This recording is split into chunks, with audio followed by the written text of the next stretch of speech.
নমস্কার, আমি আপনাদের প্রবীর বিশ্বাস নিয়ে এলাম এনকে ডিজিটালের জনমত সমীক্ষা। যে জনমত সমীক্ষার জন্য আপনারা এতদিন অপেক্ষা করছিলেন, সকলেই আমাদেরকে বলেন যে আমাদের জনমত সমীক্ষা নাকি প্রায় মিলে যায়। আমরা বলি কোনো জনমত সমীক্ষাই অ্যাকুরেট হয় না, 100% মেলে না, আমাদেরটাও মেলে না। তবুও আমরা প্রায় বাস্তবতার কাছাকাছি পৌঁছে যাই পশ্চিমবাংলার জনমত সমীক্ষার ক্ষেত্রে। পশ্চিমবাংলার বাইরের জনমত সমীক্ষা আমরা অন্য সংস্থা থেকে নিই, তার দায় আমাদের থাকলেও দায়িত্বটা হয়তো আমাদের থাকে না, তাই সেগুলো সব ক্ষেত্রে মেলে না। কিন্তু পশ্চিমবাংলার ক্ষেত্রে আমরা এখনো পর্যন্ত যতগুলো জনমত সমীক্ষা আপনাদের দেখিয়েছি, সেটা গত বিধানসভা থেকে শুরু করে শেষ পঞ্চায়েত নির্বাচন পর্যন্ত প্রায় সবকটাই আমরা মিলিয়ে দিতে পেরেছিলাম। কারণ আমরা যে পদ্ধতিতে সমীক্ষা করি আপনাদের তা জানিয়েছি, একদম গ্রাসরুটে গিয়ে করি। এবারের জনমত সমীক্ষা আমরা করেছি প্রতি বিধানসভায় 300 জন মানুষের সাথে কথা বলে। প্রতি বিধানসভায় 300 মানুষের সাথে কথা বলেছি, তারপরে এই জনমত সমীক্ষা তৈরি হয়েছে। আজকে জনমত সমীক্ষা একটুও দীর্ঘায়িত করব না, কারণ এপিসোড অনেক লম্বা হবে। আমাদের এই বেলা অর্থাৎ এই সকালবেলা আপনারা দেখবেন 21টা লোকসভা কেন্দ্রের জনমত সমীক্ষা, আর ও বেলা অর্থাৎ রাত 8টায় এনকে বাংলায় দেখতে পাবেন বাকি 21টা লোকসভা কেন্দ্রের জনমত সমীক্ষা। তাই একটুও দেরি না করে চলে আসবো আজকের জনমত সমীক্ষায়। তবে আপনাদেরকে আবার বলি, এই জনমত সমীক্ষাকে চূড়ান্ত বলে ধরে নেওয়ার কোনো কারণ নেই, কারণ আমাদের জনমত সমীক্ষাও কিন্তু ত্রুটিপূর্ণ, আমরা আগেই বলছি। আমরা এর পরে যে জনমত সমীক্ষা আনবো যখন ক্যান্ডিডেট ঘোষণা হয়ে যাবে, লোকসভার বিভিন্ন দলের যখন ক্যান্ডিডেট ঘোষণা হয়ে যাবে, তারপরে আমরা একটা জনমত সমীক্ষা আনবো, সেটা চূড়ান্ত জনমত সমীক্ষা হবে। ভোটের 6 মাস আগে পশ্চিমবাংলার মানুষজন কি মানসিকতা নিয়ে আছেন, কোন জায়গায় কোন রাজনৈতিক দল দাঁড়িয়ে আছেন, আজকের জনমত সমীক্ষা থেকে তার একটা পূর্ণাঙ্গ চিত্র পাবেন। চলে আসি আজকের জনমত সমীক্ষায়। আজকের প্রথম আসন হচ্ছে কোচবিহার। এই কোচবিহারে আছে মাথাভাঙা, যা বিজেপির দখলে। কোচবিহার উত্তর, এটাও বিজেপির দখলে। কোচবিহার দক্ষিণ, এটাও বিজেপির দখলে। শীতলকুচি বিজেপির দখলে। সিতাই তৃণমূলের দখলে। দিনহাটা তৃণমূলের দখলে। নাটাবাড়ি বিজেপির দখলে। এই 8টা বিধানসভা নিয়ে কোচবিহার লোকসভাটা গঠিত হয়েছে। এই 8টা বিধানসভায় অধিকাংশ বিধানসভাতেই কিন্তু এগিয়ে আছে বিজেপি। এই কেন্দ্রে বিজেপি এবং তৃণমূলের দু দলেরই কিন্তু ভোট শতাংশ বেড়েছিল 2019-এ। আপনারা দেখতে পাবেন, সে ছবি আমরা দেখাবো। কোচবিহার ছিল ফরওয়ার্ড ব্লকের শক্তপোক্ত ঘাঁটি, দুর্গ বলা যায়। তাদের ক্ষতি হয়েছিল 29.91% ভোট গত নির্বাচনে। কংগ্রেসের ক্ষতি হয়েছিল 2.52% ভোট। দুই দল মিলিয়ে ক্ষতির পরিমাণ ছিল 32.43% ভোট। এই 32.43%-এর মধ্যে 31.98% ভোটই গিয়েছিল কিন্তু বিজেপির ঝুলিতে, আর তৃণমূল লাভ করেছিল তাদের গতবারের ভোটের চেয়ে 4.92% ভোট।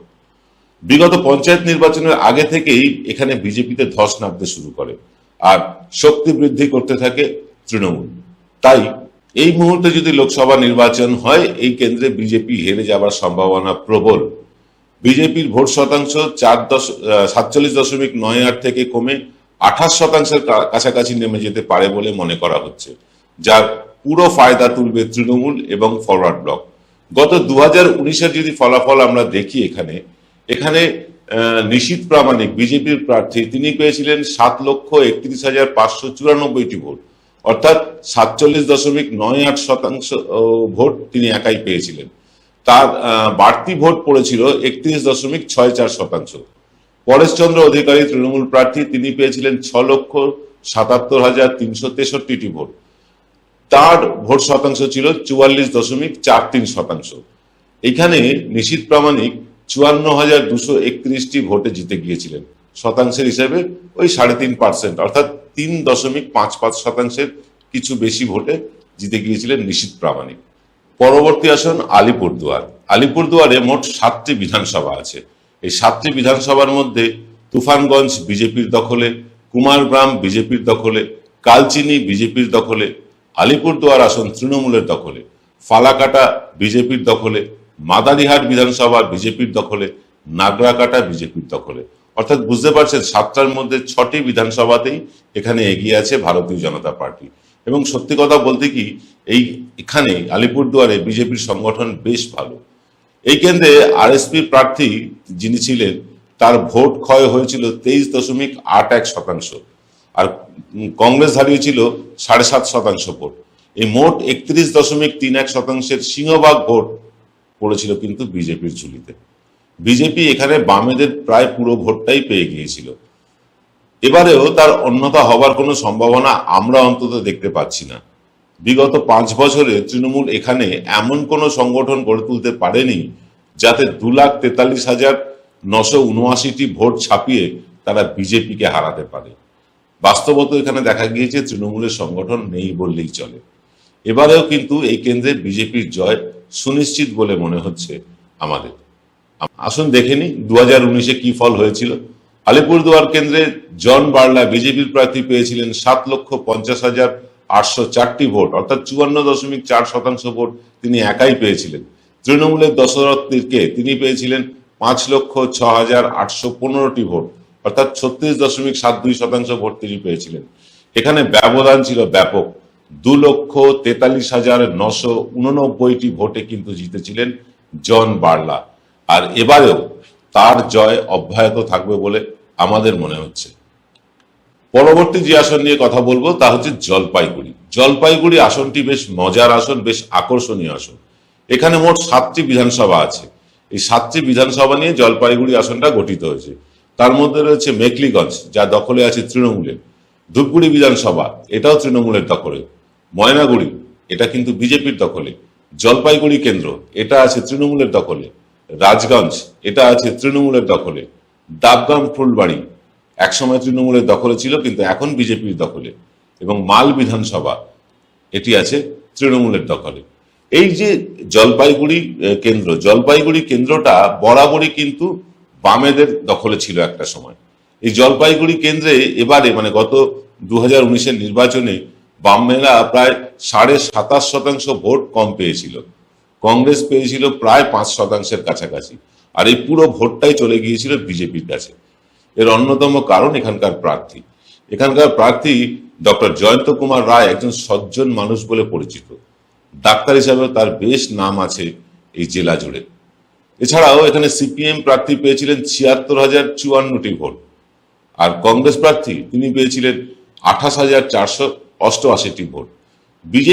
বিএসপি প্রার্থী এখানে পেয়েছিলেন 8,134টি ভোট। উল্লেখযোগ্যভাবে বিএসপি এখানে ক্যান্ডিডেট দিয়েছিল এবং 8,000-এর কাছাকাছি ভোট পেয়েছিল। এএমপি প্রার্থী পেয়েছিলেন 2,205টি ভোট। সমাজবাদী জনপরিষদ পেয়েছিল 1,899টি ভোট। কামতাপুর পিপলস পার্টি তারা পেয়েছিল 2,685টি ভোট। এসইউসিআই তারাও পেয়েছিল কিন্তু 4,692টি ভোট। এছাড়াও এখানে তিনজন নির্দল প্রার্থী ছিলেন, তাদের সম্মিলিত ভোট ছিল 20,356টি ভোট। তাদের ভোটের মোট ছিল 20,356টি। তৃণমূল এবং বিজেপি বিরোধী ভোটের মোট সংখ্যা ছিল 1,44,522টি ভোট। এখানে বিজেপির সহজ জয়ের কারণ যদি প্রথম অবস্থায় যদি আমি প্রার্থীকে ধরি, দ্বিতীয় কারণ ছিল বিজেপি বিরোধী ভোট কিন্তু অসংখ্য পার্টির মধ্যে বিভক্ত হয়ে গিয়েছিল। আর তৃতীয় তথা অন্যতম কারণ ছিল বিজেপি এখানে সিএএ করে নাগরিকত্ব দেবে বলেছিল। এই কথাটায় মানুষ বিশ্বাস করেছিল। যতদূর জানা গেছে এই কেন্দ্রের বিজেপি প্রার্থী তিনি আর ভোটে দাঁড়াতে চাইছেন না। এটা যেমন বিজেপির কাছে অত্যন্ত খারাপ খবর, তার চেয়েও বেশি খারাপ খবর জিতেও এই কেন্দ্রের জন্য ডাক্তার রায় বিশেষ কিছু একটা করতে পারেননি তার পেশাগত কারণে। সাধারণ মানুষ এমনকি তার দলের নেতাকর্মীরাও তার দেখা পাননি সময় মতন। আর সবচেয়ে বড় দুঃসংবাদ হলো বিজেপির কাছে, তা হলো এখানে নাগরিকত্ব দেব বলা প্রতিশ্রুতি দেওয়া সত্ত্বেও একজনকেও নাগরিকত্ব তারা দিতে পারেনি। স্থানীয় মানুষ নিজেদের ঠকে গিয়েছেন বলে মনে করছেন। বিগত বিধানসভা নির্বাচনে সেই ক্ষোভের আঁচ কিন্তু পাওয়া গিয়েছিল। ইতিমধ্যেই এই কেন্দ্রে বেশ মজবুত সংগঠন গড়ে ফেলেছে কিন্তু বামপন্থীরা এবং তৃণমূলও। বলা যায় এইবার বিজেপিকে যদি তৃতীয় স্থানে আপনারা দেখেন অবাক হবেন না। দ্বিতীয় স্থানে উঠে আসতে পারে সিপিএম, জিততে পারে তৃণমূল। ফলাফল কি হবে নিশ্চিত করে এই মুহূর্তে আমরা বলতে পারছি না, তবে সম্ভাবনা এখানে যতটা দেখা যাচ্ছে যে সিপিএম এখানে তাদের হারানো ভোট যতটা নিজেদের দিকে টানতে সক্ষম হবে, ততই কিন্তু তৃণমূলের জয়ের সম্ভাবনা উজ্জ্বল হবে। এটা একটা বাস্তব চিত্র, এবং বলা যায় যে এখানে সিপিএম কিন্তু তার জয়ের মানে তার যে হারানো ভোট সেটা অনেকটাই এবার ফিরিয়ে নিতে পারবে। দেখে নি গত লোকসভা নির্বাচনের ফল কি হয়েছিল। গত লোকসভা নির্বাচনে জলপাইগুড়িতে ডাক্তার জয়ন্ত কুমার রায় তিনি পেয়েছিলেন 7,60,145টি ভোট। বিজয় চন্দ্র বর্মন তৃণমূলের প্রার্থী তিনি পেয়েছিলেন 5,76,141টি ভোট। অর্থাৎ ডক্টর জয়ন্ত কুমার রায় তিনি 1,84,004টি ভোটে বেশি ভোট পেয়ে জিতে গিয়েছিলেন। আর শতাংশের হিসাবে যদি দেখি 12.26% ভোট বেশি পেয়েছিল বিজেপি। এটা ছিল আমাদের গতবারের যে রেজাল্ট, সেই রেজাল্টের ফলাফল।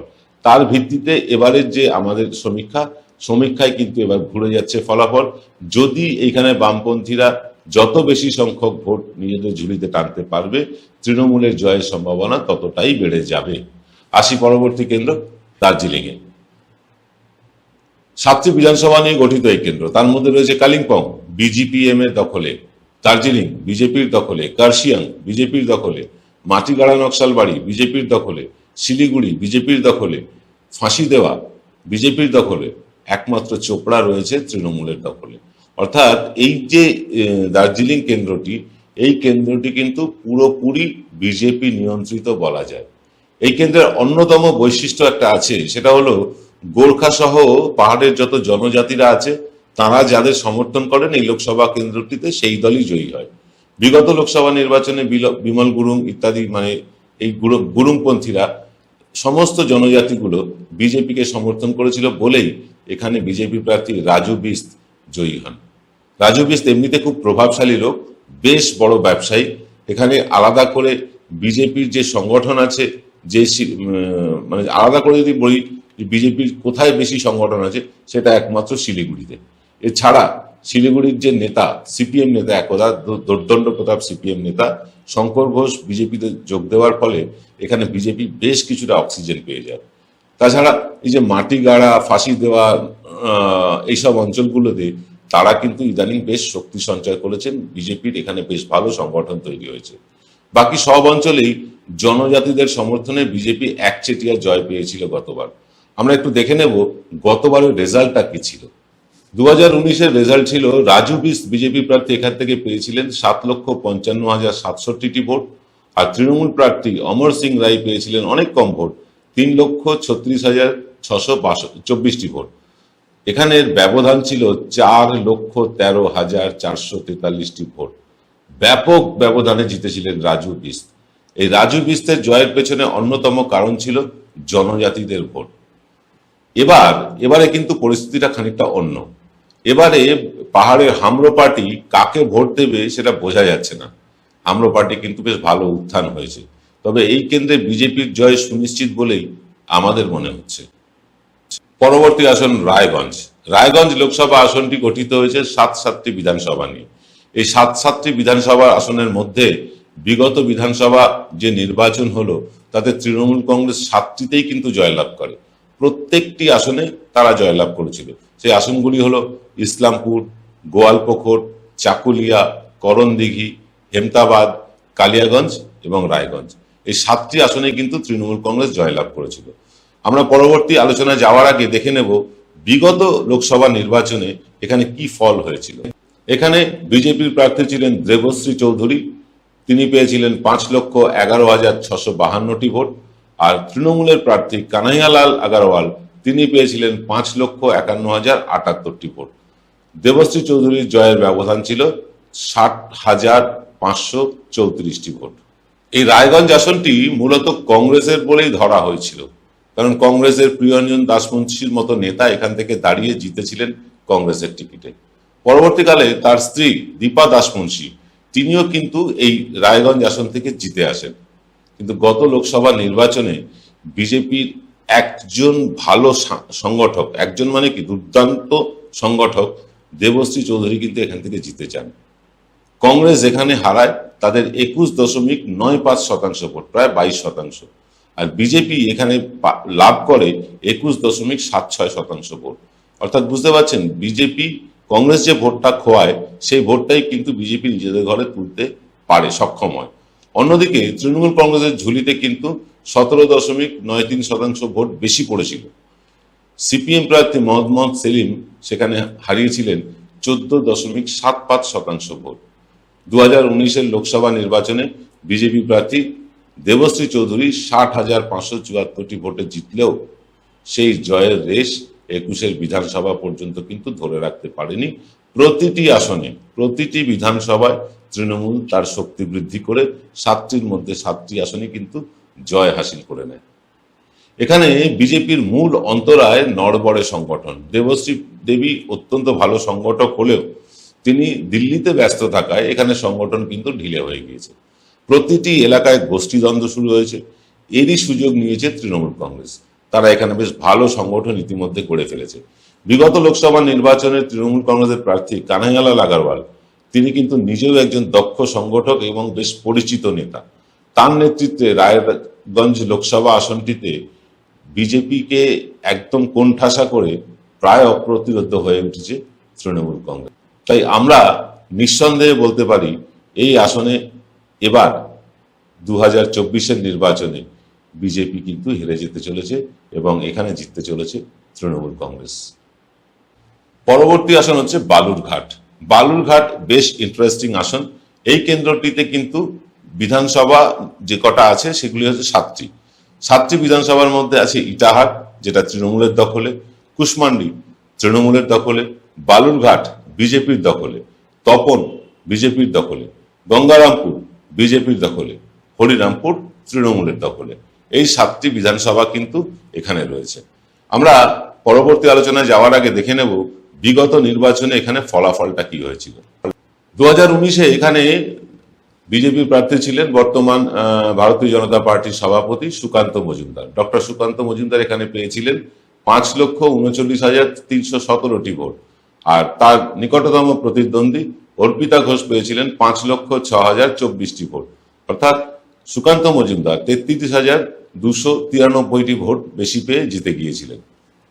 এই কেন্দ্রে বিজেপির বর্তমান প্রদেশ সভাপতি ডক্টর সুকান্ত মজুমদার জিতে আসেন 25.04% ভোট বেশি পেয়ে। আবার একই সাথে এখানে আরএসপি এবং কংগ্রেস তাদের যৌথভাবে ক্ষতি হয় 26.9% ভোট, আর তৃণমূলেরও লাভ হয় 3.71% ভোট। স্পষ্টই বোঝা যাচ্ছে বাম এবং কংগ্রেসের অধিকাংশ ভোট বিজেপিতে গেলেও তৃণমূলের ভাগ্যেও কিন্তু সামান্য ভোট গিয়েছিল। এবারের পরিস্থিতি বামেদের জন্য কিন্তু বেশ ভালো বলে মনে হচ্ছে এই রায়গঞ্জ আসনে। আরএসপি এখানে তাদের অনেকটাই হারানো সমর্থন ফিরিয়ে নিয়ে দ্বিতীয় স্থানে উঠে আসতে পারে।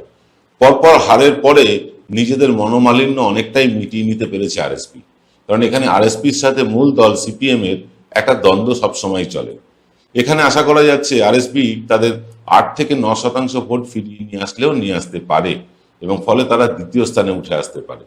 এবং এই সুযোগে তৃণমূল কংগ্রেস কিন্তু তার সংগঠন বেশ শক্তপোক্ত করে তুলেছে। বামেরা যদি এখানে 8% বা 9% ভোট ফিরিয়ে নিতে সক্ষম হয়, বিজেপিও কিন্তু এই 8 বা 9% ভোট কম পাবে, কারণ বামেদের ভোটটাই বিজেপিতে গিয়েছিল। এই ভোট কাটাকাটির খেলায় বালুরঘাট আসনটি কিন্তু অনায়াসেই জিতে যেতে পারে তৃণমূল কংগ্রেস। পরবর্তী আসনের কথা বলবো মালদা উত্তর।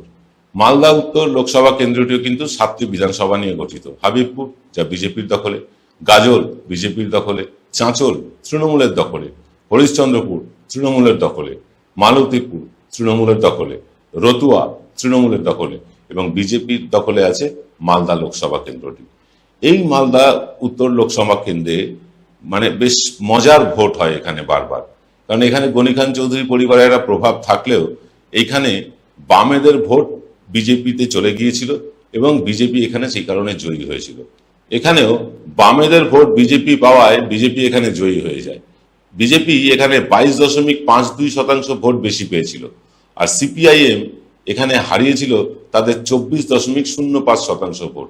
অপরদিকে কংগ্রেস হারিয়েছিল তাদের 10.88% ভোট, আর তৃণমূল এখানে বেশি পেয়েছিল 14.42% ভোট। মালদা উত্তর কংগ্রেস প্রধান সংখ্যালঘু এলাকা হলেও প্রথমে রাম পরে বাম নীতির ফলে বামেদের পুরো ভোটটাই প্রায় বিজেপিতে চলে যায় এবং বিজেপির জয় সুনিশ্চিত হয়ে যায়। বিজেপির জয় এলেও এবারের পরিস্থিতিটা কিন্তু বিজেপির ততটা আর অনুকূলে নেই। গত বিধানসভা এবং পঞ্চায়েতের যে নির্বাচনের ফলাফল কিন্তু খেলাটাকে অনেকটাই ঘুরিয়ে দিতে সক্ষম হয়েছে তৃণমূল কংগ্রেস এবং কিছুটা বামেরাও, কংগ্রেসও। এখানে বাম, কংগ্রেস, তৃণমূল তিনটি দলই যেমন শক্তিশালী হয়েছে ততটাই দুর্বল হয়েছে কিন্তু বিজেপি। এখানে যেমন সাংগঠনিক শক্তি বেশ কিছুটা বাড়িয়ে নিয়েছে তৃণমূল, বাড়িয়ে নিয়েছে সিপিএম এবং বাড়িয়ে নিয়েছে কংগ্রেস। এই অবস্থা যদি চলতে থাকে, যে ভোটগুলো বিজেপিতে এবং তৃণমূলে চলে গিয়েছিল তা অনেকটাই পুনরুদ্ধার করতে পারবে কংগ্রেস এবং বামেরা। বিশেষত সিপিএম এর ভোটারদের মধ্যে বিজেপির প্রতি একটা বিমুখতা স্পষ্ট লক্ষণীয়। আগামী লোকসভা নির্বাচনে বামেরা যদি দ্বিতীয় স্থান পায় এখানে, আমরা মোটেও অবাক হব না। তাই সবশেষে বলতে পারি, এই আসনটিতে ভোট কাটাকুটির খেলাতে কিন্তু বিজেপির প্রতি মানুষ বিরক্ত হয়ে যদি বামেদের ভোট দেয় এবং এই বামেদের কংগ্রেসের কাছেও কিছু যদি ভোট চায়, অন্তত 10% ভোট যদি বামেরা এই কেন্দ্রে ফিরিয়ে নিয়ে আসতে পারে, তাহলেও ভোট কাটাকাটির খেলায় জিতে যাবে তৃণমূল কংগ্রেস। দিনের শেষে হাসিটা হাসতে চলেছে সম্ভবত তৃণমূল কংগ্রেস। এবার আমরা একটু দেখে নেব গত নির্বাচনে এই আসনে কি ফলাফল হয়েছিল। এই আসনে বিজেপি প্রার্থী খগেন মুর্মু তিনি পেয়েছিলেন 5,09,524টি ভোট, আর তৃণমূল কংগ্রেস প্রার্থী মৌসম নূর তিনি পেয়েছিলেন 4,25,236টি ভোট। ব্যবধান ছিল 84,288টি ভোটের। পরবর্তী যে আসন নিয়ে আলোচনা করব তা হচ্ছে মালদা দক্ষিণ। এই মালদা দক্ষিণ বিধানসভা যেগুলো আছে সেগুলোর মধ্যে আছে মানিকচক, ইংলিশ বাজার, মোথাবাড়ি, সুজাপুর, বৈষ্ণবনগর, ফারাক্কা এবং শামশেরগঞ্জ।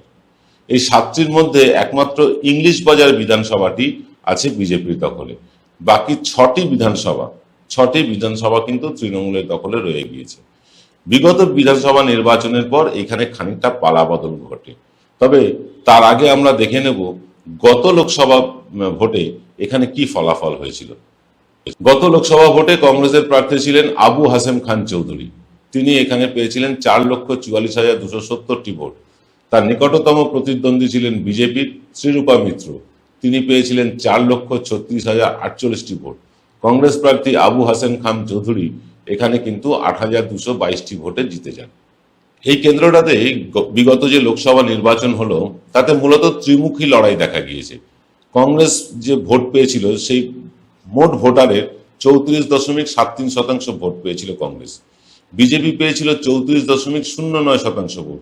অন্যদিকে তৃণমূলও পেয়েছিল মোট ভোটারের 27.47% ভোট। এখানে কিন্তু বিজেপির সংগঠন পড়তির দিকে।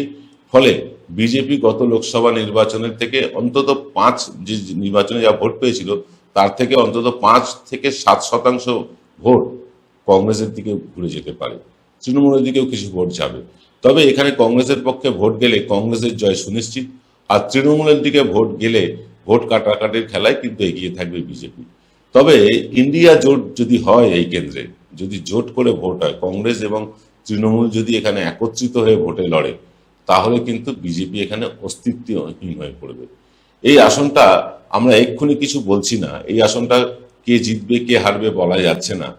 যদি ভোটে জোট হয়, বাংলার কোথাও যদি জোট না হয়, এখানে যদি হয়, এখানে কিন্তু গনি খান চৌধুরীর পরিবারের কথা মাথায় রেখে মমতা বন্দ্যোপাধ্যায় জোটে যেতে পারেন। আব্বাস সিদ্দিকী এখানে প্রার্থী দেওয়ার কথা ভাবছেন, যদিও সেই প্রার্থীর জামানত রক্ষা করা তার কঠিন হবে এই কেন্দ্রে। জোট হওয়া না হওয়ার উপরে কিন্তু এই কেন্দ্রের জয় পরাজয় নির্ভর করছে। তাই এক্ষুনি আমরা কিন্তু এই নিয়ে আগাম কিছু পূর্বাভাস দিচ্ছি না। যখন প্রার্থী ঘোষণা হবে তখন আমরা নিখুঁতভাবে বলতে পারবো জোটের প্রার্থী জিতছে, কংগ্রেস জিতছে নাকি তৃণমূল জিতছে। পরের আসনটি জঙ্গিপুর। জঙ্গিপুর কিন্তু 7খানা বিধানসভা দিয়ে তৈরি। এর মধ্যে আছে সুতি, জঙ্গিপুর, রঘুনাথগঞ্জ, সাগরদিঘি, লালগোলা, নবগ্রাম, খড়গ্রাম। প্রতিটি বিধানসভায় এখানে কিন্তু তৃণমূল দখলে। এর মধ্যে একমাত্র সাগরদিঘি আসনটিতে যে উপনির্বাচন হলো সেই উপনির্বাচনে কংগ্রেস ছিনিয়ে নিয়েছিল তৃণমূলের থেকে। পরে এখানকার প্রার্থী বাইরন বিশ্বাস তৃণমূলে যোগ দেওয়ার পর 7 বিধানসভা হয়ে যায় তৃণমূল কংগ্রেসে। আমরা পরবর্তী আলোচনায় যাওয়ার আগে দেখে নেব বিগত লোকসভা নির্বাচনের ফলাফল কি হয়েছিল। 2019-এর লোকসভা নির্বাচনে এখানে তৃণমূলের প্রার্থী ছিলেন খলিলুর রহমান। তিনি পেয়েছিলেন 5,62,838টি ভোট। আর মাফিজা খাতুন তিনি ছিলেন বিজেপির প্রার্থী, তিনি পেয়েছিলেন 3,17,056টি ভোট। ব্যবধান ছিল ব্যাপক, খলিলুর রহমান জিতেছিলেন 2,45,782টি ভোটে। বিগত নির্বাচনে এখানে কিন্তু লড়াই ছিল চতুর্মুখী, অর্থাৎ 4টি দল একে অপরের সাথে লড়েছিল। মোট ভোট পড়েছিল 13,04,696টি। এই 13,04,696 ভোটের মধ্যে তৃণমূল পায় 5,82,000, মার্জনা করুন 5,62,838টি ভোট, অর্থাৎ মোট ভোটারের 43.15% তৃণমূলই পেয়ে যায়। নিকটতম প্রতিদ্বন্দ্বী মাফিজা খাতুন তিনি পান 3,17,056টি ভোট, অর্থাৎ মোট ভোটারের 24.3% ভোট বিজেপি পায়। কংগ্রেসের ঝুলিতে যায় মোট 2,55,836টি ভোট, অর্থাৎ 19.61% ভোট কংগ্রেসের কাছে। আর চতুর্থ স্থানে থাকা সিপিএম তারা পেয়েছিল 95,501টি ভোট, অর্থাৎ 7.32% ভোট গিয়েছিল সিপিএম এর দখলে। চারটি দলের লড়াই এখানে আমরা দেখেছিলাম। আগামী 2024 লোকসভা নির্বাচনে এখানে আমরা এগিয়ে রাখবো কিন্তু আবার সেই তৃণমূলকেও। জোট হলেও তৃণমূল কংগ্রেস এখানে সহজ জয় পাবে বলে আমাদের ধারণা, আর জোট না হলেও তৃণমূল কংগ্রেস এখানে সহজেই জয় পাবে। পরবর্তী আসন বহরমপুর। রাজ্যের যতগুলো আসন আকর্ষণের কেন্দ্রবিন্দুতে সবচেয়ে বেশি আকর্ষণ যদি ডায়মন্ড হারবারে থাকে, তারপরের আকর্ষণের কেন্দ্রবিন্দু হচ্ছে এই বহরমপুর আসন। এই বহরমপুর আসনটিতেও বেশ আকর্ষণীয় লড়াই আমরা দেখতে চলেছি আগামী লোকসভা নির্বাচনে। এই বহরমপুর লোকসভা কেন্দ্রটিতে আছে 7টা বিধানসভা। এই 7টা বিধানসভার মধ্যে রয়েছে বড়ওয়ান, কান্দি, ভরতপুর, রেজিনগর, বেলডাঙ্গা, বহরমপুর এবং নওদা। এই 7টা আসনের মধ্যে একমাত্র বহরমপুর আসনটি পেয়েছিল বিজেপি, কংগ্রেস পায়নি। মনে রাখবেন, কংগ্রেস এখানে কোনো আসন পায়নি। একমাত্র বহরমপুর আসন পেয়েছিল বিজেপি, আর 6টি আসন জিতেছিল তৃণমূল কংগ্রেস। বেশ লক্ষণীয় বিষয়। আসুন দেখে নিই গত 2019 নির্বাচনে এখানের ফলাফল কি হয়েছিল। কংগ্রেস প্রার্থী অধীর রঞ্জন চৌধুরী তিনি পেয়েছিলেন 5,91,147টি ভোট। 2019 এখানে তার নিকটতম প্রতিদ্বন্দ্বী অপূর্ব সরকার অর্থাৎ ডেভিড পেয়েছিলেন তৃণমূল কংগ্রেসের হয়ে 5,10,410টি ভোট, অর্থাৎ ব্যবধান ছিল 80,696টি ভোটের। লক্ষণীয় বিষয়, এখানে উত্তরোত্তর কিন্তু কংগ্রেসের ভোট কমছে, তৃণমূলের ভোট বাড়ছে। বহরমপুর কেন্দ্রের লড়াইকে ত্রিমুখী না বলে এবার আমরা দ্বিমুখী বলতে চাই, কারণ বিজেপি এখানে মাত্র 11% ভোট পেয়ে তৃতীয় স্থানে ছিল। বামেরা 1% ভোট পেয়ে নোটার চেয়েও কম ভোট পেয়েছিল।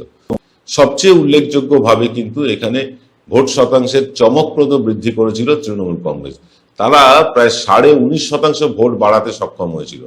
ডেভিড অর্থাৎ অপূর্ব সরকার তিনি কিন্তু যোগ্য সংগত করেছিলেন তৃণমূলের। অধীর চৌধুরী এখানে অপ্রতিরোধ্য, তাও তিনি গতবারের নির্বাচনে 6.21% মাত্র ভোট বেশি পেয়েছিলেন। এখন পরিস্থিতি কিন্তু আরো খারাপ হয়েছে। তিনি এই যে ক্রমাগত অভিষেক ব্যানার্জি, মমতা বন্দ্যোপাধ্যায়কে ব্যক্তিগত আক্রমণ করে চলেছেন। তাই তৃণমূল কংগ্রেস হয়তো এখানে জোটে নাও যেতে পারে, আর জোট না হলে সবচেয়ে করুণ অবস্থার মধ্যে পড়ে যাবেন অধীর চৌধুরী। এখানে প্রায় প্রতিটি বিধানসভায় তৃণমূল কিন্তু নিজের ধীরে ধীরে সংগঠনটাকে গুছিয়ে ফেলেছে। সংগঠন এখানে গুছিয়ে ফেলেছে 7টি বিধানসভাতেই, এবং বলা যাচ্ছে যে বহরমপুর বিধানসভা যেটি বিজেপির দখলে, সেটিও পায়ের তলা থেকে বিজেপির মাটি সরে গিয়েছে। বহু কংগ্রেস কর্মী এখানে তৃণমূলে যোগ দিচ্ছেন এবং দিয়েওছেন, এবং অনেক কংগ্রেসের ভোটার এবার ডেভিডের দিকেই ঝুঁকে পড়ছেন। তাই আমরা ধরে নিচ্ছি এই বহরমপুর কেন্দ্রে কংগ্রেস তৃণমূলের জোট হবে না, ফলে ইন্দ্রপতন হওয়ার কিন্তু একটা প্রবল সম্ভাবনা দেখা যাচ্ছে। তাই এই কেন্দ্রে যদি আশ্চর্যজনকভাবে তৃণমূল জিতে যায়, তাতে আমরা অবাক হব না। আবার কংগ্রেস যদি সামান্য মার্জিনে যেতে, তাতেও অবাক হব না। তবে যদি জোট হয়, তবে অবশ্যম্ভাবীভাবে জোটই জিতবে এখানে। আর জোট না হলে অধীর চৌধুরী কপালে কিন্তু অনেক দুঃখ আছে। আজকের পরবর্তী আসন 11তম আসন মুর্শিদাবাদ। মুর্শিদাবাদে আছে যে বিধানসভাগুলো, সেগুলো হলো ভগবানগোলা, রানীনগর, মুর্শিদাবাদ, হরিহরপাড়া, ডোমকল, জলঙ্গি আর নদিয়ার করিমপুর। এই কয়েকটা বিধানসভা নিয়ে এই মুর্শিদাবাদ লোকসভা কেন্দ্রটি গঠিত হয়েছে। প্রতিটিতেই প্রায় তৃণমূলের প্রাধান্য এখানে প্রবল। আমরা পরবর্তী আলোচনায় যাওয়ার আগে দেখে নেব গত নির্বাচনে কি হয়েছিল। বিগত লোকসভা নির্বাচনে এখানে তৃণমূল কংগ্রেস জিতেছিল। তাদের প্রার্থী ছিলেন আবু তাহের খান। তিনি পেয়েছিলেন 6,04,343টি ভোট, অর্থাৎ মোট ভোটের 41.57% তারা পেয়েছিলেন। আবু হেনা ছিলেন কংগ্রেসের প্রার্থী, তিনি পেয়েছিলেন 3,77,929টি ভোট। এখানে জয়ের ব্যবধান ছিল ব্যাপক। তৃণমূল কংগ্রেস প্রার্থী এখানে জিতেছিলেন 2,26,417টি ভোটে। এই মুর্শিদাবাদ আসনটি 1952 সাল থেকে 1962 সাল পর্যন্ত ছিল কংগ্রেসের দখলে।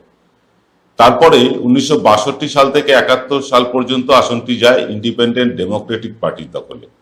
আর 1971 সালে এই আসনটিতে ফের দখল নেয় কংগ্রেস। তারপর 77 থেকে 80 এই দশক পর্যন্ত আসনটি ধরে রেখেছিল জনতা পার্টি। আর তারপরেই শুরু হয়েছিল লাল যুগ। 1980 সাল থেকে টানা সাতবার এখানে কমিউনিস্ট পার্টি জিতেছিল। এখানে 2004 সাল পর্যন্ত তারাই রাজত্ব করে। তারপর আবার কংগ্রেস আসে 2009 সাল থেকে 2014 সাল পর্যন্ত। তারপরে মুর্শিদাবাদ আসনটি চলে যায় 2014 থেকে 19-এ বামেদের কাছে। 2019-এ প্রথমবারের জন্য এই আসনটির দখল পায় তৃণমূল কংগ্রেস, এবং এই আসনটি পেয়েই তারা কিন্তু এখানে একটা দুর্ভেদ্য সংগঠন গড়ে তোলে। এই কেন্দ্রে আমরা যা দেখতে পাচ্ছি, তৃণমূলের জয় এখন শুধু সময়ের অপেক্ষা। চলে আসছি আজকের 12তম আসনে। 12তম আসনটি হচ্ছে কৃষ্ণনগর। এই কৃষ্ণনগর আসনটি, এই লোকসভা আসনটি 7টা বিধানসভা নিয়ে তৈরি হয়েছে। এই 7টা বিধানসভা কি কি? 7টা বিধানসভা হলো তেহট্ট, পলাশীপাড়া, কালীগঞ্জ, নাকাশীপাড়া, চাপড়া, কৃষ্ণনগর উত্তর এবং কৃষ্ণনগর দক্ষিণ। এই 7টা বিধানসভা নিয়ে এই লোকসভা কেন্দ্রটি গঠিত হয়েছে। আমরা পরবর্তী আলোচনায় যাওয়ার আগে দেখব গতবার রেজাল্ট কি হয়েছিল, গত লোকসভা ভোটে রেজাল্টটা কি হয়েছিল সেটা একবার দেখে নিই। 2019-এ এখানে প্রার্থী ছিলেন তৃণমূল কংগ্রেসের হেভিওয়েট প্রার্থী মহুয়া মৈত্র। তিনি পেয়েছিলেন 6,14,872টি ভোট, অর্থাৎ মোট ভোটের 45% ভোট তিনিই পেয়েছিলেন। কল্যাণ চৌবে, বিখ্যাত খেলোয়াড়, তিনি বিজেপির হয়ে দাঁড়িয়েছিলেন। তিনি পেয়েছিলেন 5,51,654টি ভোট, অর্থাৎ 40.37% ভোট তিনি পেয়েছিলেন। মহুয়া মৈত্রের জয়ের ব্যবধান ছিল 63,216টি ভোট। এই কৃষ্ণনগর লোকসভা আসনটিতে একটা সময় বামেদের আধিপত্য ছিল। 1971 থেকে 1999 পর্যন্ত এখানে একচেটিয়া বামেরাই জিতে গিয়েছিল। তারপর 1999 সালে বিজেপির সত্যব্রত মুখার্জি, যাকে সবাই জুলুবাবু বলে চেনেন, তিনি জিতেছিলেন এই কৃষ্ণনগর আসন থেকে। 2004 সালে এই আসনটির ফের দখল নেয় বামেরা। জিতে আসেন প্রখ্যাত অ্যাথলিট জ্যোতির্ময় শিকদার। শোনা যায় ব্যাপক রেগিং, ছাপ্পা এসব করে এই আসনে জিতেছিলেন জ্যোতির্ময়। আমরা সেই বিতর্কে যেতে চাই না।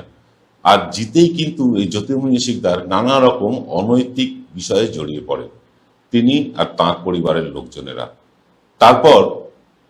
তারপর থেকেই কৃষ্ণনগরের মানুষ আর বামেদের ফিরিয়ে আনেনি। 2009 থেকে লাগাতার এই আসনটা ধরে রাখতে পেরেছে তৃণমূল কংগ্রেস। তৃণমূল কংগ্রেসের হেভিওয়েট প্রার্থী ছিলেন মহুয়া মৈত্র। বিগত লোকসভা নির্বাচনে জেতার পর তিনি একচেটিয়াভাবে কিন্তু আক্রমণ করে গিয়েছেন বিজেপিকে, এবং এখানে বিজেপির কল্যাণ চৌবেও বড় মাপের স্পোর্টসম্যান, কিন্তু মহুয়া মৈত্রের সাংগঠনিক দক্ষতার কাছে হেরে যান কল্যাণ চৌবে। তিনি হেরে যান 63,218টি ভোটে। তবে হেরে গেলেও বিজেপি কিন্তু আগের বারের তুলনায় এখানে 14% ভোট বেশি পেয়েছিল, এটা মনে রাখতে হবে। আগামী লোকসভা নির্বাচনে এটাই কিন্তু তৃণমূলের কাছে সবচেয়ে বড় দুশ্চিন্তার কারণ এখানে গতবার বিজেপির ভোট বেড়েছিল। এছাড়াও তৃণমূলের ভেতরে রয়েছে চোরাগোপ্তা অন্তর্কলহ, প্রচুর অন্তর্দ্বন্দ্ব রয়েছে এখানে। যদিও এবার তৃণমূলের পক্ষ থেকে আগে ভাগেই মহুয়াকে সাংগঠনিক দায়িত্ব দেওয়া হয়েছে, তাকে এই কৃষ্ণনগর জেলা সংগঠনের সভাপতি করা হয়েছে, এবং মহুয়ার কাছে এটা কিন্তু একটা চ্যালেঞ্জ। তিনি সভাপতি, আবার তিনি যদি এখানে প্রার্থী হন তাহলে তাকে জিতে আসতেই হবে, এটা তার চ্যালেঞ্জ। যদিও এখানে এনআরসি লাগু না হয়, সাধারণ মানুষ কিন্তু বিজেপির থেকে অনেকটাই মুখ ফিরিয়ে নিয়েছে। তাছাড়া বিজেপির সংগঠনেও, বিজেপি যে সংগঠন করছে তাতে মহুয়াকে টক্কর দেওয়ার মতন এখানে কোনো মুখই নেই। তাই নিঃসন্দেহে বলা যায় এবারে কৃষ্ণনগর আসনটি জিততে চলেছে তৃণমূল কংগ্রেসই। আজকের 13তম আসনটি হচ্ছে রানাঘাট। রানাঘাট যে আসনটি, এই লোকসভা আসনটি 7টি বিধানসভা নিয়ে গঠিত হয়েছে। তার মধ্যে আছে নবদ্বীপ, যা তৃণমূলের দখলে, শান্তিপুর, সেটাও তৃণমূলের দখলে, রানাঘাট উত্তর পশ্চিম বিজেপির দখলে, কৃষ্ণগঞ্জ বিজেপির দখলে, রানাঘাট উত্তর পূর্ব বিজেপির দখলে, রানাঘাট দক্ষিণ বিজেপির দখলে এবং চাকদা, সেটাও বিজেপির দখলে। অধিকাংশ আসন কিন্তু এখানে বিজেপির দখলে রয়েছে। আমরা আলোচনায় আসার আগে দেখে নেব বিগত লোকসভা নির্বাচনে ফলাফলটা এক্স্যাক্টলি কি হয়েছিল। এখানে বিজেপির প্রার্থী ছিলেন জগন্নাথ সরকার। তিনি পেয়েছিলেন 7,83,254টি ভোট, অর্থাৎ 52.78% ভোট তিনি একাই পেয়েছিলেন। আর তৃণমূল কংগ্রেসের প্রার্থী ছিলেন রূপালী বিশ্বাস। তিনি পেয়েছিলেন 5,49,625টি ভোট। ব্যবধান ছিল ব্যাপক। জগন্নাথ সরকার বিজেপির হয়ে জিতেছিলেন এখানে 2,33,428টি ভোটে। বিগত লোকসভা নির্বাচনে এখানে তৃণমূল কংগ্রেসের প্রার্থী যে সঠিকভাবে চয়ন হয়নি তা জানিয়েছেন স্থানীয় বাসিন্দারা। প্রার্থী চয়ন নিয়ে, মানে প্রার্থী বাছা নিয়ে দলের কর্মী সমর্থকদের মধ্যেও অনেক অসন্তোষ ছিল। পরিবারতন্ত্রের কথাও উঠে এসেছিল। তাছাড়া এখানে সাংগঠনিকভাবে তৃণমূল থেকে বিজেপি অনেকটা এগিয়ে রয়েছে। তৃণমূল এখানে অজস্র গোষ্ঠীদ্বন্দ্বতেই শুধু বিভক্ত নয়, একে অপরের বিরুদ্ধে রীতিমতো যুযুধান। উল্টো দিকে বিজেপি এখানে বেশ ভালো অবস্থানে রয়েছে, আজকে থেকে না, 2019 থেকেই। তবুও এখানে এই যে নাগরিকত্বের প্রতিশ্রুতি দিয়েছিল বিজেপি, সেটা রাখতে না পারায় মানুষের ক্ষোভও আছে এখানে ভালো রকম। তবে যাই থাক, ভালো মন্দ সব মিশিয়ে এই আসনটিতে কিন্তু এবারেও জিততে চলেছে ভারতীয় জনতা পার্টি। সীমান্ত লাগোয়া এই লোকসভা কেন্দ্রটির মধ্যে আছে 7টি বিধানসভা। সেই 7টি বিধানসভার মধ্যে কল্যাণী, হরিণঘাটা, বাগদা, বনগাঁ উত্তর, বনগাঁ দক্ষিণ, গাইঘাটা, স্বরূপনগর ইত্যাদি ইত্যাদি বিধানসভা আছে। এখানে বাগদা এবং স্বরূপনগর এই বিধানসভা দুটি তৃণমূলের দখলে, আর 5টি রয়েছে কিন্তু বিজেপির দখলে। মনে রাখতে হবে এখানে বিজেপি কিন্তু বেশ শক্তিশালী। ঠাকুর বাড়ির প্রভাব, অর্থাৎ শান্তনু ঠাকুরের প্রভাব এখানে ব্যাপক। আমরা পরবর্তী আলোচনায় যাওয়ার আগে দেখে নেব গত লোকসভা নির্বাচনে এখানে কি হয়েছিল। গত লোকসভা নির্বাচনে, অর্থাৎ 2019-এর লোকসভা নির্বাচনে শান্তনু ঠাকুর বিজেপির প্রার্থী, তিনি পেয়েছিলেন 6,87,662টি ভোট। মমতা বালা ঠাকুর তৃণমূল প্রার্থী, তিনি পেয়েছিলেন 5,76,028টি ভোট। শান্তনু ঠাকুর এখানে জিতেছিলেন 1,11,594টি ভোটে। এই বনগাঁ আসনটি মূলত রানাঘাটের মতোই কিন্তু মতুয়া অধ্যুষিত অঞ্চল। এই মতুয়াদের মধ্যে একসময় বামেদের প্রচন্ড প্রভাব ছিল, আপনারা দেখেছেন। পরবর্তীতে ঘুরে যায় তৃণমূলের দিকে। তৃণমূলের দিকে ঘোরার পর এখানে জিতে আসেন ঠাকুর বাড়ির গৃহবধূ মমতা বালা ঠাকুর। গত লোকসভা নির্বাচনে বাংলাদেশ থেকে আসা মতুয়াদের নাগরিকত্ব দেওয়ার প্রসঙ্গটি আসে। নরেন্দ্র মোদী থেকে শুরু করে অমিত শাহ, মুকুল রায় পর্যন্ত বড় বড় সভা করে মতুয়াদের নাগরিকত্ব দেওয়ার প্রতিশ্রুতি দেন এখানে। আর সেই প্রতিশ্রুতিতেই বিশ্বাস করে মতুয়ারা কিন্তু একচেটিয়াভাবে বিজেপিকে ভোট দিয়ে বিপুল ভোটে জিতিয়েছিল। তারপর আসে বিধানসভার ভোট, সেখানেও নাগরিকত্ব দেওয়ার প্রতিশ্রুতি দেওয়া হয় সমস্ত বিজেপির প্রচারকদের তরফ থেকে। 7টির মধ্যে 5টি বিধানসভায় জিতে যায় বিজেপি। তারপরেও একজনও কিন্তু এখানে নাগরিকত্ব পাননি। মতুয়া নেতাদের মধ্যে থেকে কিন্তু বিদ্রোহের একখানা ফুলকি দেখা যাচ্ছে মাঝে মাঝেই। আমরা বিক্ষোভের আঁচ পাচ্ছি। এখানকার যে সাংসদ, তিনি দেশের জাহাজ প্রতিমন্ত্রী। তিনি এলাকায় সময় কম দেন বলে অভিযোগ আছে। সাধারণ মানুষের অভিযোগ আছে যে তার সাথে সাধারণ মানুষ যোগাযোগ করতে পারেন না ঠিকঠাক। তিনি সারাক্ষণ দিল্লিতেই ব্যস্ত থাকেন। দেশের মন্ত্রী হওয়া সত্ত্বেও তিনি একজন মতুয়াকেও কর্মসংস্থান করে দিতে পারেননি। সরকারের যে প্রকল্পগুলো আছে, বিভিন্ন প্রকল্প, সেই প্রকল্পের সুবিধেও পাইয়ে দিতে পারেননি। ফলত এখানে মতুয়াদের যে স্বপ্নভঙ্গ হয়েছে সেটা বোঝা যাচ্ছে। বিজেপির সর্বোচ্চ নেতারাও কিন্তু প্রকাশ্যে যে নাগরিকত্ব দেবেন বলেছিলেন, সেই নাগরিকত্ব না দেওয়ার কারণে বিজেপিকে কিন্তু অধিকাংশ মতুয়া আর বিশ্বাস করতে পারছেন না। তাহলে এবার লোকসভা নির্বাচনে কি হবে? এবার লোকসভা নির্বাচনে কিন্তু বিজেপি জিততে পারে এখান থেকে। কারণ অসংখ্য মতুয়া তারা ভরসা না করলেও বিজেপিকে, কিন্তু শান্তনু ঠাকুরের প্রভাব কিন্তু এখানে একটা আছে। এই কেন্দ্রে কিন্তু হাড্ডাহাড্ডি লড়াই হবে। শেষ ফটো ফিনিশে আমাদের যেটা মনে হচ্ছে, অ্যাডভান্টেজে আছে ভারতীয় জনতা পার্টি। আজকের 15তম আসন হচ্ছে ব্যারাকপুর। পশ্চিমবঙ্গের যতগুলো ব্যস্ততম শিল্পাঞ্চল আছে, সেই ব্যস্ততম শিল্পাঞ্চলগুলোর মধ্যে এই ব্যারাকপুর কিন্তু একটা অন্যতম শিল্পাঞ্চল। এখানে মিশ্র ভাষাভাষীর বাস, হিন্দু মুসলমান উভয় সম্প্রদায়ের লোকই এখানে থাকেন।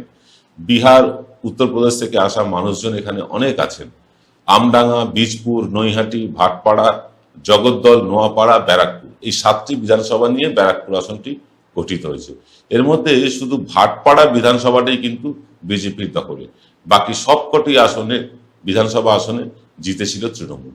এখানে বিগত লোকসভা নির্বাচনের যে জয়ী সাংসদ, তিনি এখন তৃণমূলে, আবার তার নিকটতম প্রতিদ্বন্দ্বী তৃণমূলের দীনেশ ত্রিবেদী, তিনি এখন বিজেপিতে। এ নিয়ে একটা বেশ মজার কাণ্ড ঘটছে। তাই মজার কাণ্ড কি ঘটতে চলেছে দেখার আগে দেখে নেব গত লোকসভা নির্বাচনে এখানে ঠিক কি হয়েছিল। ব্যারাকপুরে বিজেপির হয়ে দাঁড়িয়েছিলেন অর্জুন সিং। তিনি তৃণমূলে ছিলেন, বিজেপিতে গিয়ে তিনি বিজেপির প্রার্থী হয়েছিলেন। তিনি পেয়েছিলেন 4,72,994টি ভোট। আর দীনেশ ত্রিবেদী, তার নিকটতম প্রতিদ্বন্দ্বী, তৃণমূলে প্রার্থী ছিলেন, বর্তমানে তিনি এখন বিজেপিতে। তিনি পেয়েছিলেন 4,58,137টি ভোট। ব্যবধান খুব কম ছিল। অর্জুন সিং জিতে গিয়েছিলেন 14,857টি ভোটে। এই ব্যারাকপুর লোকসভা কেন্দ্রটিতে একচেটিয়া আধিপত্য কিন্তু শ্রমিক নেতা অর্জুন সিং এর। তিনি যে দলের প্রতীকে দাঁড়াবেন, জিতবে সেই দল, এরকমটাই কিন্তু এখানে একটা চালু প্রথা আছে। বিগত লোকসভা নির্বাচনে তিনি তৃণমূল কংগ্রেস ছেড়ে বিজেপির প্রতীকে দাঁড়িয়েছিলেন। 14,857টি ভোটে তিনি হারিয়ে দিয়েছিলেন তৃণমূলের প্রার্থী দীনেশ ত্রিবেদীকে। যদিও এটা যদি শতাংশের বিচার করেন, সেটা মাত্র 1.25%। তাহলেও জিত তো জিতই হয়। শেষ হাসিটা হেসেছিলেন অর্জুন সিং। এই অর্জুন সিংই এখন বিজেপি ছেড়ে ফিরে গিয়েছেন তৃণমূলে। আর তার প্রতিদ্বন্দ্বী দীনেশ ত্রিবেদী এখন তৃণমূল ছেড়ে চলে গিয়েছেন বিজেপিতে। ফলে এবারে আর গত লোকসভা নির্বাচনের মতন হাড্ডাহাড্ডি লড়াই হবে, এটা কিন্তু বলা যাচ্ছে না।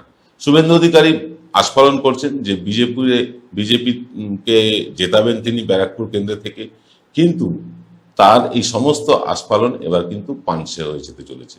এই কেন্দ্র থেকে জিততে চলেছে তৃণমূল কংগ্রেসের প্রার্থী।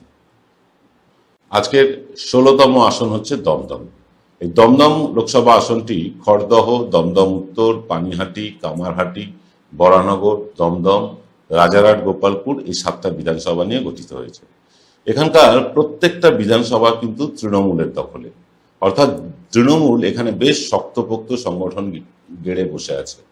আমরা পরবর্তী আলোচনায় যাওয়ার আগে দেখব যে গত লোকসভা নির্বাচনে এখানে ঠিক কি হয়েছিল। তৃণমূলের প্রার্থী ছিলেন সৌগত রায়। তিনি পেয়েছিলেন 5,12,062টি ভোট। শ্রমিক ভট্টাচার্য, বিজেপির প্রার্থী, তিনি পেয়েছিলেন 4,59,063টি ভোট। অর্থাৎ সৌগত রায় এখানে শ্রমিক ভট্টাচার্যকে হারিয়ে দিয়েছিলেন 53,002টি ভোটে। এই দমদম লোকসভা কেন্দ্রটি 2009 থেকে কিন্তু তৃণমূলের দখলে, আর এখানে বরাবর জিতে আসছেন সৌগত রায়। তবে যতদূর জানা যাচ্ছে, তৃণমূল কংগ্রেস এবার কিন্তু এই কেন্দ্রে প্রার্থী বদল করলেও করতে পারে। আমরা নিশ্চিত নই, তবে কানাঘুষো শুনতে পাচ্ছি। তবে যিনি প্রার্থী হন, এখানে প্রতিটি বিধানসভায় দক্ষ সংগঠক রয়েছেন, প্রত্যেকটি বিধায়কদের কল্যাণে তৃণমূল এখানে সব দলের চেয়ে এগিয়ে থাকবে। বিগত লোকসভা নির্বাচনে সৌগত রায় জিতলেও তিনি কিন্তু 9.28% ভোট কম পেয়েছিলেন। সিপিএম প্রার্থী নেপাল দেব ভট্টাচার্য, তাঁর কমেছিল 15.08% ভোট। আর এই ভোটগুলো কিন্তু গিয়েছিল বিজেপির অ্যাকাউন্টে। সিপিএম এর ডেফিসিট যা হয়েছিল 5 থেকে 6% তা কমবে বলে মনে হচ্ছে। অর্থাৎ 5 থেকে 6% ভোট সিপিএম কিন্তু ফিরিয়ে নিতে পারবে বলে এবার মনে হচ্ছে। আর ব্যাপক ধস নাম্বার সম্ভাবনা আছে বিজেপির ভোট ব্যাংকে। তবে যাই ঘটে যাক, এই কেন্দ্রে কিন্তু আবার জিততে চলেছে তৃণমূল কংগ্রেস। পরবর্তী আসন বারাসাত লোকসভা কেন্দ্র। এই বারাসাত লোকসভা কেন্দ্রটিতে আছে যে বিধানসভাগুলি, সেগুলো হলো হাবড়া অত্যন্ত গুরুত্বপূর্ণ এলাকা, বর্ধিষ্ণু এলাকা, অশোকনগর, রাজারহাট নিউ টাউন, বিধাননগর, মধ্যমগ্রাম, বারাসাত আর দেগঙ্গা। বিস্তীর্ণ অনেক বড় অঞ্চল এটা। এই কেন্দ্রের একদিকে যেমন প্রত্যন্ত এলাকা আছে, গ্রাম রয়েছে, মানে একদম প্রান্তিক মানুষ রয়েছে, আবার রয়েছে রাজারহাট, সল্টলেকের মতন অত্যাধুনিক জনপদ। এই এলাকাটাকে মিশ্র এলাকা বললে কিন্তু ভুল হবে না। মিশ্র এলাকা বলতে মিশ্র অর্থনৈতিক এলাকা, মিশ্র ভাষাভাষীর এলাকা, বারাসাত লোকসভা কেন্দ্র যে কটি বিধানসভা আছে প্রত্যেকটি বিধানসভা কিন্তু আপাতত তৃণমূলের দখলে। আমরা পরবর্তী আলোচনায় যাওয়ার আগে দেখব বিগত লোকসভা নির্বাচনে এখানে কি হয়েছিল।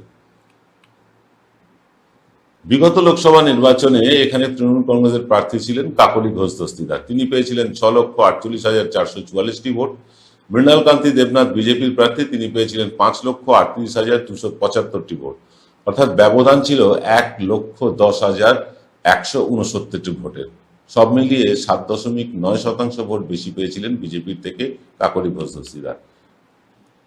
বারাসাত কেন্দ্রটি 1998 থেকে তৃণমূলের নিয়ন্ত্রণে থাকলেও মাঝখানে একবার অর্থাৎ 2004 সালে এই আসনটি চলে যায় বামেদের দখলে।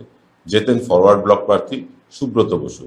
তারপর থেকে 2009 থেকে লাগাতার এই কেন্দ্রে জিতে আসছেন তৃণমূল কংগ্রেসের প্রার্থী কাকলি ঘোষ দস্তিদার। তিনি বেশ জনপ্রিয় সাংসদ এবং খুব কাজের মানুষও বটে। সারা বছর মানুষের কাজ করেন। দলনেত্রী মমতা বন্দ্যোপাধ্যায়ের অত্যন্ত ঘনিষ্ঠ বলে তিনি পরিচিত। বিগত লোকসভা নির্বাচনে এখানের বাম প্রার্থী হরিপদ বিশ্বাস প্রায় 1,24,068টি ভোট পেয়েছিলেন। তা সত্ত্বেও বামেরা কিন্তু এখানে 18.86% ভোট খোয়ায়। আর সেই লাভের ফসল তুলেছিল বিজেপি, তৃণমূল তুলতে পারেনি। তারা প্রায় 15.2% ভোট বেশি পেয়েছিল গতবারের তুলনাতেও। তৃণমূল তাদের পেয়েছিল 5.8% ভোট মতো। অর্থাৎ এখানে তৃণমূলের খুব একটা লাভ হয়নি। তবে 2024-এর নির্বাচনে আমরা যা দেখে এলাম তাতে মনে হচ্ছে এই কেন্দ্রটিতে আবার ফুটতে চলেছে ঘাসফুল এবং নিশ্চিতভাবে জিততে চলেছে তৃণমূল কংগ্রেসের এই প্রার্থী। পরবর্তী লোকসভা কেন্দ্রের নাম বসিরহাট। সীমান্ত লাগোয়া লোকসভা কেন্দ্রটি মানে বেশ অর্থকরী সমৃদ্ধ এলাকা। যে 7টা বিধানসভা এখানে আছে সেই 7টা বিধানসভার মধ্যে বাদুড়িয়া, হাবড়া, মিনাখা, সন্দেশখালী, বসিরহাট দক্ষিণ, বসিরহাট উত্তর আর হিঙ্গলগঞ্জ। প্রতিটি বিধানসভা এখানে কিন্তু তৃণমূলের দখলে। তবে 2019 এখানে কি হয়েছিল লোকসভায় সেটা একবার আমরা দেখে নেব। 2019-এ তৃণমূল কংগ্রেসের প্রার্থী ছিলেন চিত্র তারকা নুসরাত জাহান রুহি। তিনি পেয়েছিলেন 7,82,078টি ভোট। 54.56% ভোট তিনি একাই পেয়েছিলেন। বিজেপির প্রার্থী ছিলেন সায়ন্তন বসু। তিনি পেয়েছিলেন 4,31,709টি ভোট, অর্থাৎ 30.12% ভোট। এখানে ব্যবধান ছিল 3,50,369টি ভোট। এই বসিরহাট আসনটি মূলত সংখ্যালঘু অঞ্চল। তাহলেও এই সংখ্যালঘু অঞ্চল হলেও এই অঞ্চলটি কিন্তু বেশ সমৃদ্ধ। 1980 থেকে 2009 পর্যন্ত এই বসিরহাট ছিল বামেদের দখলে। 2009 থেকে এখানে লাগাতার জিতে আসছে তৃণমূল কংগ্রেস। বিগত লোকসভা নির্বাচনে এখানে তৃতীয় স্থান দখল করেছিল কংগ্রেস। কংগ্রেসের প্রার্থী ছিলেন কাজী আব্দুর রহিম। 1,04,183টি ভোট তিনি পেয়েছিলেন, ব্যাপক ভোট পেয়েছিলেন। বিজেপি প্রার্থী সায়ন্তন বসুর সম্বন্ধে নির্বাচন চলাকালীন কিন্তু দলীয় অর্থ তছরূপ করার অভিযোগ ওঠে এবং পোস্টারও পড়ে বিভিন্ন জায়গায় যে তিনি দলের অর্থ নিজে খরচ করেছেন বা খরচ করেননি, নিজের কাছে রেখে দিয়েছেন। এটা বিজেপি কর্মীদের একাংশই এই প্রচার করে। এখানে তৃণমূল কংগ্রেসের প্রার্থী ছিল চিত্রতারকা নুসরাত জাহান। তিনি বিভিন্ন সময় বিভিন্ন বিতর্কে জড়িয়ে পড়েন, যেটা চিত্রতারকাদের সাথে হয় হামেশাই। তাছাড়া তিনি নিজের এলাকাতেও কিন্তু কম সময় দেন বলে অভিযোগ আছে। সংসদ ভবনেও তার কিন্তু উপস্থিতি মোটেও সন্তোষজনক নয়। আর উল্টো দিকে নৌসাদ সিদ্দিকীও কিন্তু এখানে বেশ কিছুটা প্রভাব বিস্তার করেছেন ইদানিংকালে। তবে তৃণমূলের সংগঠন এখানে অত্যন্ত শক্তিশালী সংগঠন এবং আগামী লোকসভা নির্বাচনেও তৃণমূল কিন্তু এখানে সাংগঠনিক শক্তিতেই সব দলকে ছাপিয়ে যাবে। তৃণমূলের যে অন্দরের খবর সেই খবর অনুযায়ী তৃণমূল কংগ্রেস সম্ভবত এবার আর নুসরাত জাহানকে প্রার্থী করবে না, তারা প্রার্থী বদল করবে বলে আমরা শুনতে পেয়েছি। জানি না পরবর্তীকালে কি হবে। তবে যাই ঘটুক এখানে কিন্তু আবার ফুটতে চলেছে ঘাসফুল। তৃণমূলের জয় আবার এখানে প্রায় নিশ্চিত, তবে মার্জিন কিছুটা কমলেও কমে যেতে পারে। চলে আসি দক্ষিণ 24 পরগনায়। পরবর্তী কেন্দ্র জয়নগর। এই জয়নগর লোকসভা কেন্দ্রতেও আছে 7টি বিধানসভা। তার মধ্যে রয়েছে গোসাবা, বাসন্তী, কুলতলি, জয়নগর, ক্যানিং পশ্চিম, ক্যানিং পূর্ব এবং মগরাহাট পূর্ব। আর প্রত্যেকটি বিধানসভায় এখানে কিন্তু তৃণমূল জিতেছিল। প্রত্যেকটি বিধানসভা তৃণমূলের দখলে। এই যে 2019-এর লোকসভা নির্বাচন, তাতে কি হয়েছিল আসুন একবার চোখ ফিরিয়ে নি, চোখ বুলিয়ে নি তার উপরে। বিগত নির্বাচনে তৃণমূল কংগ্রেসের প্রার্থী প্রতিমা মণ্ডল এখানে পেয়েছিলেন 7,61,206টি ভোট। বিজেপির প্রার্থী তার নিকটতম প্রতিদ্বন্দ্বী অশোক কান্ডারি তিনি পেয়েছিলেন 4,44,427টি ভোট। অর্থাৎ ব্যাপক জয়ের ব্যবধানে কিন্তু এখানে হয়েছিল, জিতেছিল প্রতিমা মণ্ডল। তিনি পেয়েছিলেন 3,16,775টি ভোট বেশি। অর্থাৎ এখানে তৃণমূল অপ্রতিরোধ্য হয়ে গিয়েছিল। এবারও কি হবে আসুন সেটা একবার দেখে নিন। তৃণমূলের একাধিপত্য থাকলেও এই জয়নগর লোকসভা আসনটিতে, কেন্দ্রটিতে 1980 থেকে 2009 পর্যন্ত এই 19 বছর কিন্তু বামেদের দখলে ছিল। তারপর 2009 সালে এখানে জিতেছিলেন আরেক বাম প্রার্থী, এসইউসিআই প্রার্থী তরুণ মণ্ডল। 2014 থেকে 2019 লোকসভা কেন্দ্রে এই লোকসভা নির্বাচনে পরপর দুবার এখানে জিতেছিলেন তৃণমূলের প্রতিমা মণ্ডল। এখানেও নৌসাদ সিদ্দিকী কিন্তু তার সংগঠন বিস্তার করতে চাইছেন, প্রভাব বাড়ানোর চেষ্টা করছেন, যদিও এখন পর্যন্ত বিশেষ কোনো সাফল্য পাননি এবং পাবেন বলে মনেও হচ্ছে না। তাই এই কেন্দ্রটিতেও নিঃসন্দেহে তৃণমূল কংগ্রেস আরো একবার জিততে চলেছে। এবারের আসনটি 20তম আসন। এই 20তম আসনটি হচ্ছে মথুরাপুর। এই মথুরাপুর আসনটি পাথর প্রতিমা, কাকদ্বীপ, সাগর, কুলপি, রায়দিঘি, মন্দির বাজার, মগরাহাট পশ্চিম এই বিধানসভাগুলো নিয়ে গঠিত হয়েছে। এই মথুরাপুর আসনটি কিন্তু প্রত্যেকটি বিধানসভায় জিতে আছে তৃণমূল কংগ্রেস। এখানে কিন্তু বিজেপি বা কংগ্রেস বা বামপন্থীদের কোনো দেখা সাক্ষাৎই পাওয়া যায় না। এবার আমরা একটু দেখে নিই যে গত লোকসভা নির্বাচনে এখানে কি ফলাফল হয়েছিল। গত লোকসভা নির্বাচনে এখানে তৃণমূল কংগ্রেসের বর্ষিয়ান প্রার্থী চৌধুরী মোহন জাটুয়া তিনি পেয়েছিলেন 7,26,228টি ভোট। আর বিজেপির শ্যামাপ্রসাদ হালদার তিনি পেয়েছিলেন 5,22,854টি ভোট। এখানেও জয়ের ব্যবধান ছিল ব্যাপক। তৃণমূল কংগ্রেস প্রার্থী চৌধুরী মোহন জাটুয়া তিনি 2,03,974টি ভোট বেশি পান। 2009 থেকে এই কেন্দ্রে লাগাতার জিতে আসছেন তৃণমূলের বর্ষিয়ান নেতা চৌধুরী মোহন জাটুয়া। বিগত লোকসভা নির্বাচনের সময় এখানে বিজেপি প্রার্থী শ্যামাপ্রসাদ হালদার নিজের ভোট শতাংশ কিন্তু বাড়িয়ে নিয়েছিলেন 32.08%। আর সিপিএম প্রার্থী শরৎচন্দ্র হালদারও কিন্তু এই আসন অর্থাৎ 32.08% ভোট কম পেয়েছিলেন। অর্থাৎ বামেরা যত সংখ্যক আসন ভোট কম পেয়েছিল, ঠিক তত সংখ্যক ভোটে কিন্তু বিজেপি বেশি পেয়েছিল। অর্থাৎ বামের ভোট যে রামে গিয়েছিল তাতে আর কোনো দ্বিমত থাকতে পারে না, কোনো সন্দেহের অবকাশ নেই। কারণ 32.08% ভোট বিজেপি বেশি পায় আর বামেরা কম পায়, এই একই 32.08%। অন্তত এই যে ভোটগুলো, এই ভোটগুলো যদি ভাগাভাগি না হতো তাহলে হয়তো এখানে সিপিএম বামপন্থী প্রার্থী দ্বিতীয় স্থানে আসতে পারত।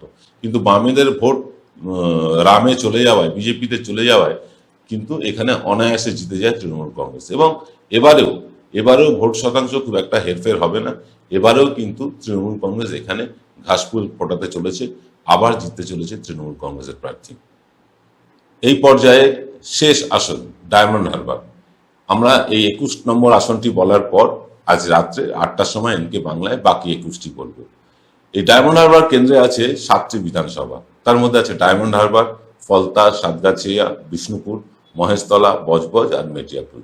এখানেও প্রত্যেকটি বিধানসভাতে কিন্তু তৃণমূল কংগ্রেসই জিতেছিল এবং তৃণমূল কংগ্রেসের যে বিধায়করা জিতেছিলেন তারা বেশ ভালো মার্জিনে জিতেছিলেন।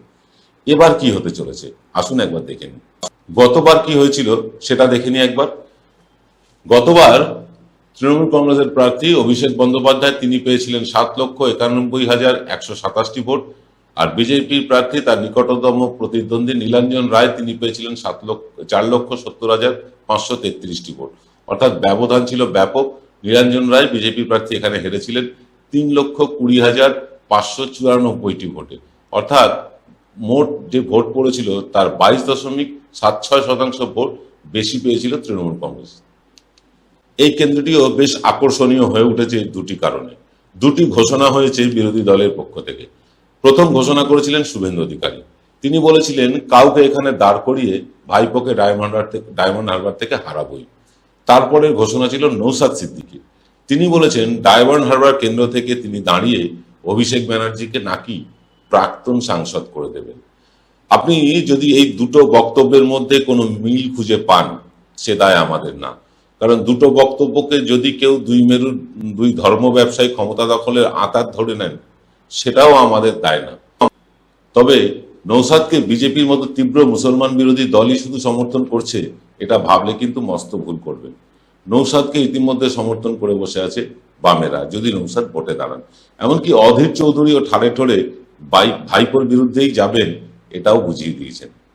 আর খেলা কিন্তু জমে গেছে এখানে। বাম, বিজেপি, কংগ্রেস, আইএসএফ, এই চার দল জোটবদ্ধভাবে লড়তে চায় অভিষেক বন্দ্যোপাধ্যায়ের বিরুদ্ধে, অভিষেক বন্দ্যোপাধ্যায়কে হারাতে চায়। কিন্তু তা কতটা সম্ভব হবে সেই পরিসংখ্যানে যাওয়ার আগে আপনাদেরকে আমি একটা পরিসংখ্যান দিয়ে রাখি। বিগত লোকসভা নির্বাচনে কিন্তু এখানে বাম, বিজেপি তাদের সর্বশক্তি দিয়ে নেমেছিল, তারা অভিষেক বন্দ্যোপাধ্যায়কে হারানোর চেষ্টা করেছিল। এটা গণতন্ত্রের চলে। বিজেপির প্রচারে নরেন্দ্র মোদী, অমিত শাহ বা যারাই এসছেন, যত নেতা নেত্রী বাইরে থেকে এসছেন, তাদের ওয়ান পয়েন্ট এজেন্ডা ছিল, তাদের মূল টার্গেট ছিল ভাইপো অভিষেক। সব জায়গায় প্রচারে অভিষেক বন্দ্যোপাধ্যায়কে তারা আক্রমণ করেছেন। সোশ্যাল মিডিয়াতেও বিজেপির মূল লক্ষ্য ছিল অভিষেক বন্দ্যোপাধ্যায়কে তীব্র আক্রমণ। তারপরেও কিন্তু অভিষেক ব্যানার্জিকে হারানো যায়নি। এবং এবার শুধু বাম, বিজেপি নয়, কংগ্রেস, আইএসএফও কিন্তু একসাথে একযোগে হারাতে চাইছে অভিষেক বন্দ্যোপাধ্যায়কে। তাই অভিষেক বন্দ্যোপাধ্যায়ের কাছে লড়াইটা কিন্তু এবার বেশ কঠিন বলেই মনে হচ্ছে।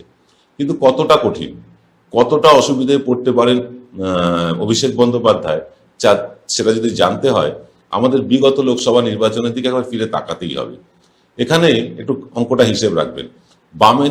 বামেরা ভোট পেয়েছিল 93,941টি ভোট, কংগ্রেসের ভোট ছিল 19,828টি ভোট, বিজেপি পেয়েছিল 4,70,533টি ভোট। অর্থাৎ মোট তৃণমূল বিরোধী ভোট ছিল 5,84,302টি ভোট। আর অভিষেক বন্দ্যোপাধ্যায় তিনি একাই পেয়েছিলেন 7,91,127টি ভোট। অর্থাৎ এই যে তিন বিরোধীর ভোটকে যদি এক জায়গায় করি, তারপরেও কিন্তু অভিষেক বন্দ্যোপাধ্যায় 2,06,819টি ভোটে এগিয়ে আছেন গতবারের নিরিখে।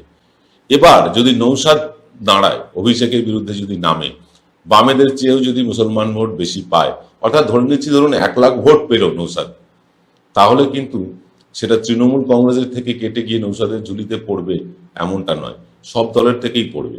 তাহলেও কিন্তু অভিষেক বন্দ্যোপাধ্যায় 1 লাখেরও বেশি ভোটে জিতে যাবেন হাসতে হাসতে।